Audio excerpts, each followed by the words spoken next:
Buenos días, mis queridos alumnos de octavo.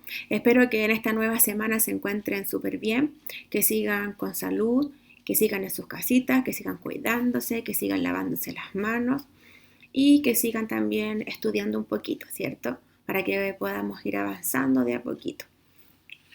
En esta oportunidad les traigo el material de la semana 9 que correspondía al calor y a los cambios de estado, ¿ya? Entonces, para empezar este video, primero les quiero empezar mostrando dos experimentos que yo los hice aquí en mi casa y que ustedes podrían replicar, ¿ya? Yo lo grabé con la cámara del celular que dice cámara rápida, lo dejé quietito y pude grabar estos dos videos que les voy a mostrar a continuación que tienen que relación con el tema que vamos a hablar hoy día.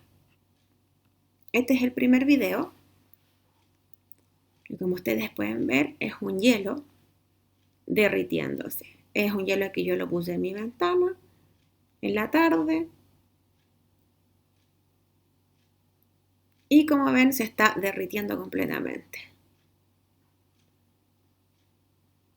Ya le falta poco. Ahora ya entonces se derritió. Por lo tanto, tenemos que hubo un cambio de estado. También grabé otro video que representa otro cambio de estado. Ya, ahí tuve que poner la linterna porque estaba un poco oscuro. Entonces aquí ya empezó el punto de ebullición. Recuerden que el punto de ebullición es cuando el agua comienza a hervir a los 100 grados Celsius y ahora también lo vamos a explicar más profundamente. Ya, como ven, el agua está bajando. ¿Por qué? Porque el agua se está evaporando. Y aquí entonces alcanzó el punto de vaporización. Entonces ahora vamos a ver de qué se tratan estos dos. Ahora vamos a ver de qué se trata profundamente estos dos conceptos y qué tienen que ver la fusión y la vaporización con el calor.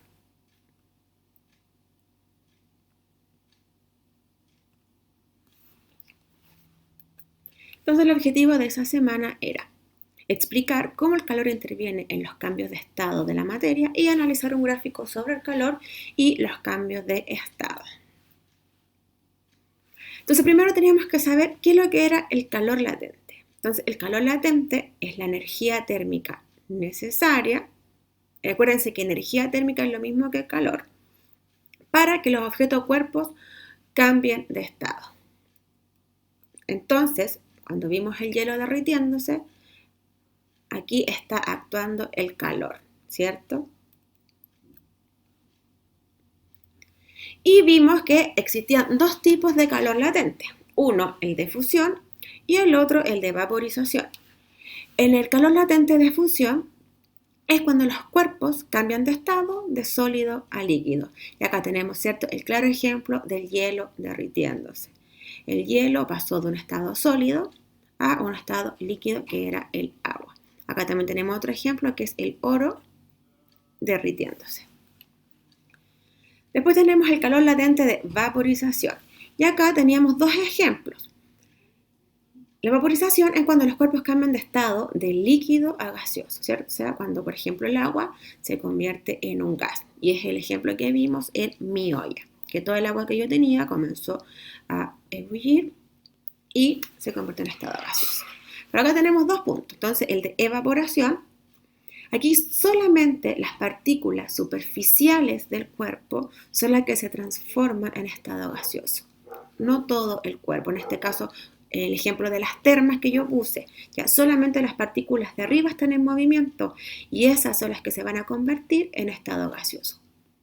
En cambio, la ebullición, que es el ejemplo de esta olla hirviendo o el ejemplo que yo les hice, ya que todas las partículas del cuerpo, en este caso toda el agua, está moviéndose y por lo tanto está alcanzando un punto de ebullición, ¿ya?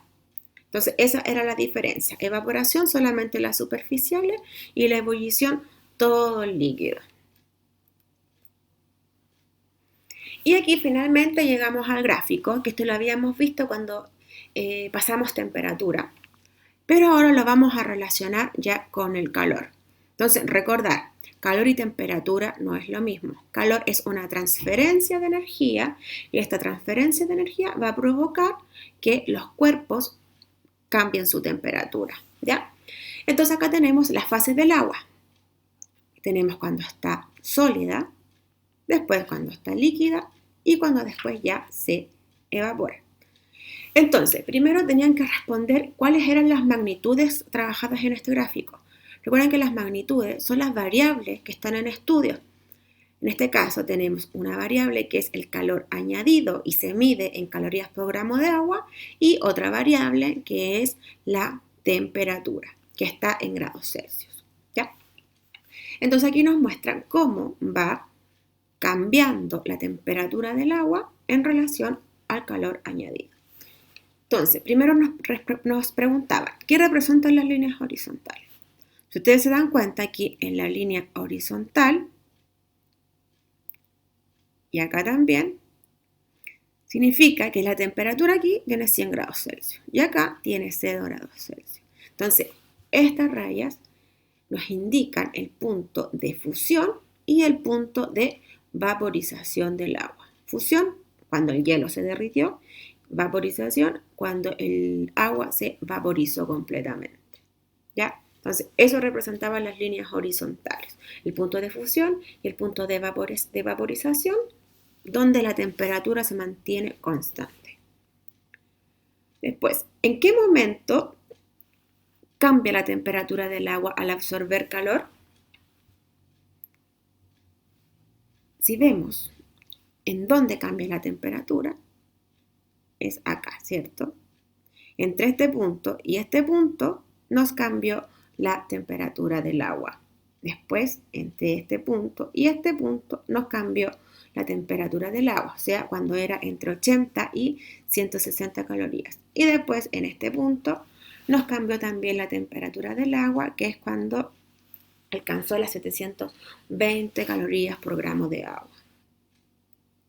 Después, ¿cuánta energía absorbe el hielo para fundirse?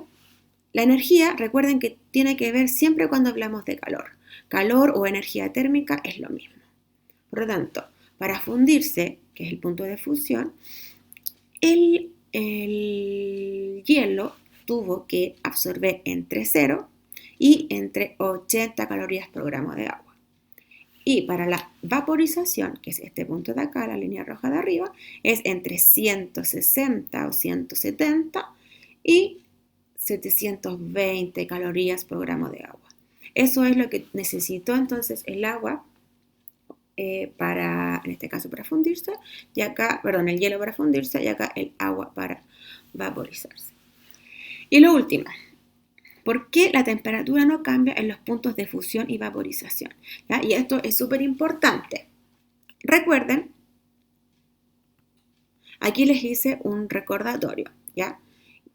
Cómo estaban las partículas de los sólidos, de los líquidos, de los gases, ¿cierto? ¿Se acuerdan que en los sólidos estaban muy apretadas, en los líquidos un poco más sueltas y en los gaseosos estaban mucho más embaradas? ¿Ya? Entonces, ¿qué les quiero explicar con esto? Resulta que cuando el agua está en su punto de fusión, o sea, en este caso pasando a estado líquido, ya la temperatura no cambia porque toda la energía que se está ocupando ya está para romper enlaces, ¿ya? Entonces, por eso el agua en este punto no cambia su temperatura, porque toda esa energía se está rompiendo, todas esas pelotitas para que queden más separadas, tienen que romperse. Entonces, eso es lo que se está ocupando, y acá lo mismo, ¿ya? Entonces, aquí tampoco cambia esa temperatura porque se está ocupando toda la energía en romper aquellos enlaces para que posteriormente pase a estado gaseoso. Entonces, ese era el análisis que ustedes tenían que realizar del gráfico. Entonces, en resumen, teníamos el punto de fusión, que cuando los cuerpos pasan de estado sólido a líquido, y el punto de vaporización, que es cuando pasan de líquido a vapor de agua. Lo importante es que en estos puntos la temperatura se mantiene constante. ¿Por qué? Porque la energía se ocupa en romper los enlaces de las moléculas de agua, ¿ya? Entonces, eso era el resumen de esta guía, chiquillos. Espero que les haya gustado. Pueden repetir los videos ya que yo les hice, traten de hacerlo, es súper entretenido. Bueno, si van a aprender la cocina, por favor que sea en supervisión de un adulto, no lo hagan solos. Así que les mando abrazos, les agradezco por ver el video y les dejo este mensajito de cuidémonos hoy para abrazarnos mañana. Los extraño mucho, que tengan buena semana y quédense en casita ya. El mensaje de nuevo. Que estén bien. Saludos a todos.